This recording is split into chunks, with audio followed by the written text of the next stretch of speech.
Welcome to our channel. Today we how to activate Evernote for note management, complete guide step by step clearly. To activate Evernote for note management, start by visiting the Evernote website. Click on the sign up button if you don't have an account yet. If you already have an account, click on the login button instead. For new users, fill in the required information, including your email address and a secure password. After filling in your details, click on the button to create your account. Check your email for a verification message from Evernote. Open the email and click on the verification link to activate your account. Once your account is verified, return to the Evernote website. Log in using your email address and password. Now that you are logged in, you can start setting up your note management system. To create your first note, look for the New Note button on the interface. Click on it to open a blank note page. Here, you can type in your note title and content. You can also format your text, add checklists, and insert images.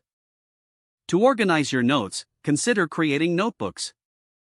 To create a notebook, navigate to the Notebooks section in the sidebar. Click on the New Notebook option. Name your notebook and hit Create Notebook. Now, you can easily move your notes into different notebooks for better organization.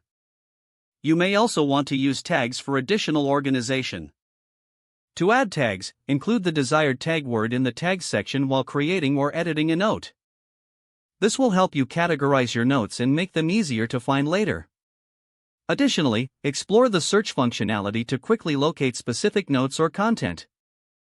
Simply type keywords related to your notes into the search bar. Evernote will display relevant results in seconds.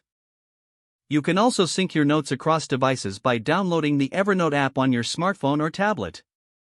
Log into the app using your account details. Any changes made on one device will automatically reflect on all the others. To further enhance your note management, consider using Evernote's Web Clipper. Don't forget to like this video and subscribe to our channel for more step-by-step tech guides.